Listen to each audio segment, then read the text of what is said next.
In this video, I'm gonna give you 5 things you can do today to increase your sales. Okay, I've been working like 3 jobs. Probably why I never see ya. Probably why I never have time for the fake friends I won't be ya. Been bottom, but it's looking like they took a time out. Okay, I'm working on a Wednesday, then up again the next day. So-and-so is popping, man, I skip him like he leg day.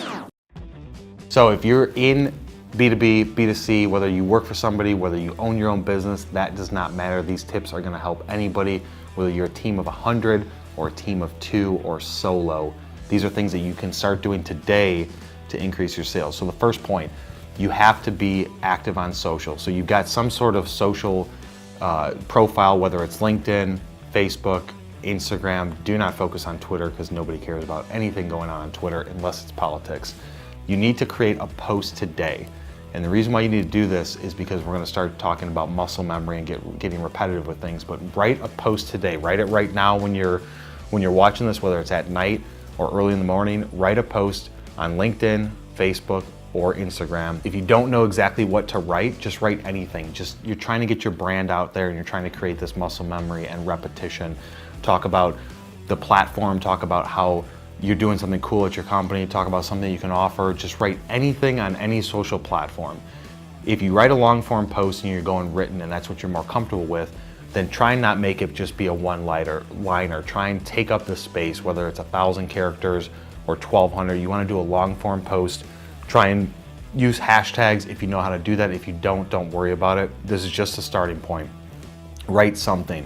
Now, if you are comfortable with shooting video, which it always sucks in the beginning to shoot video because you're gonna be holding up there, you're gonna feel like an idiot, it's gonna feel uncomfortable, you're gonna be like, is this really what I look like and I sound like? But that does by far get more engagement on all the social platforms, B2B with LinkedIn and B2C and some B2B on Facebook and Instagram. Shooting a video is gonna be way better and way more engagement. So if you can, I'd say do that and combine it with your long form post. So still write a long form post, but then shoot a video so that way when people are scrolling, the video will catch their attention. Don't worry about how fancy it's gonna be. This is just a starting point. So that's step number 1, post something on social. Step number 2, you need to comment on either a company page on social, so we're gonna stick with social, or a person's profile. So go into social and think about 10, 15 companies that you're trying to do business with, or people that are influencing decisions or are the decision makers at those companies. Do some quick searching, go into LinkedIn, type it at the top, go into Instagram, try and find the company page, look at their last post and just write a comment. You don't need to comment about how you're awesome or how the things that you do are awesome. You're trying to give something back and get your brand awareness and attention out there. So comment on it and make it just be something simple like, this was great content, I love it. This was a great video. You guys are doing awesome work, whatever it is.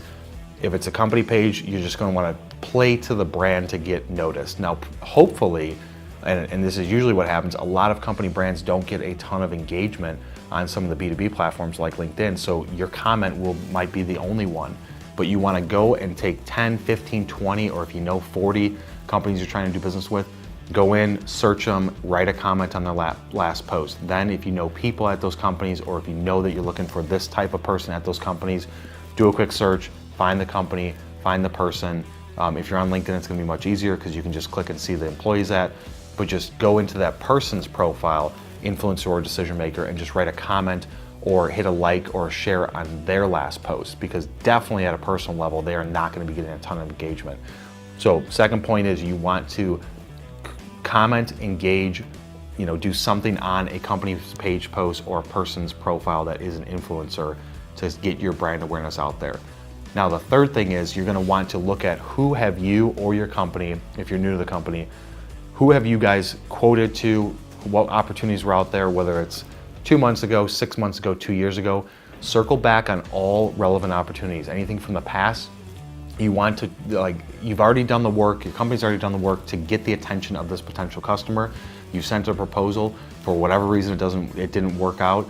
Maybe you dropped the ball, maybe the timing wasn't right, maybe the price was too high, it doesn't matter. You've already done the work to get their attention and get you to the proposal phase. Usually where sales drop off is because people aren't doing enough follow-up activity to stay in front of those people, and then it either dies or they move on with somebody else. Even if it was you didn't get that, you lost a proposal and that company chose somebody else, circling back 2 months later, 6 months later, 9, whatever it is, it's still an awesome tactic because maybe something happened with whoever they went with, or maybe that project was put into the back burner and now it's active again. So circling back on that and just having it on a list, maybe your company already has it, but having it on some sort of spreadsheet saying, I'm gonna go through these people, email them, message them on social, hit them up on a phone call, do whatever you have to do, but circling back on that is gonna be such a powerful tactic. That's the lowest hanging fruit for you to be able to bring some new activity into your pipeline. So those first 3 points, those are things that you can do today over the next 8 hours. These next 2 I'm gonna talk about, this is gonna be working the muscle memory, and this takes you from day number 2 through day 7 and beyond. Still keep doing those first 3, but this will carry you over into being a little bit more strategic and building up this foundation. So the 4th point is gonna be understand your target. Who are you trying to go after? If you're new in a space, or you've got a new type of business, or you're a new employee at a company and you don't know who to go after, you need to look at the lowest hanging fruit is going to be your competition. See if there's anything on your competition, recommendation, companies, logos, and things like that. You can go in and look at, all right, they're doing business with these companies. I know that they're in this space and that they probably would do business with you. So go in and look at your competition for a starter point, or ask your boss or your company, who have you done business with in the past, or look at creating a persona profile of potential customers based on who are your biggest customers right now. Whether they're in an industry, a size of a company, whatever space they're in, you need to start creating this database of potential customers, because this is what you're going to work off of in the future to start pounding the pavement to try and get in front of them. So do research, use social, use Google, figure out the people in your space and start creating that list. Keep it very simple, company name, and then phone number, email, if you can get it from a general email standpoint, website, pull up their socials, and you just want to compile this list of your target demographic. The 5th thing is going to be, you have to be active. You have to be consistent with this. This is not something that you can do day 1 and then you get busy tied up with other things internally, or you've got meetings scheduled and you don't do it on days 2 through 5, and then maybe you come back. You have to do this every single day. You need to go back to step 1 through 3. That is now your daily routine. You're gonna be doing that every day. And you continue to build on step 4 with your target demographic and the companies that you're going after.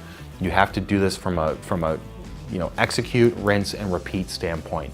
This is where salespeople fall off. You do things for a week, you do things for 2 weeks. It's just like a diet. It's just like when you get to the first of the year and everybody's talking about, I'm gonna lose weight and I'm gonna change my lifestyle, I'm gonna do all these things that last for like maybe 2 weeks, at max 30 days. And 98% of people fall off on it.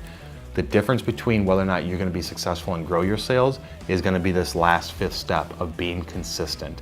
You have to do this, get it into your muscle memory. If you fall off, your pipeline's going to dry up. Once your pipeline dries up, you're going to freak out and say, I have no activity, and you're going to start back over. And it's not just I'm going to start today and now I've got opportunities this afternoon. It could happen, but most likely it's going to take time to build that pipeline up. So once you get that momentum and that snowball keeps getting bigger and bigger, you got to keep pushing it down that hill by not becoming complacent, forgetting that, a month ago, 2 weeks ago, you had nothing and now you've got something. Don't rest on your laurels. You need to keep on pushing harder and continue doing the same things over and over again.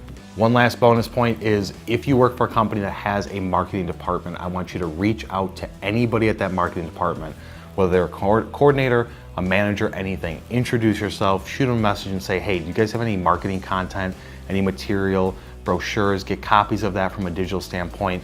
Ask them what they're doing, what campaigns are they running. Just start that initial engagement, because marketing's job is to bring new opportunities into the people's pipeline, and to be doing inbound and outbound for those salespeople to make your jobs a little bit easier.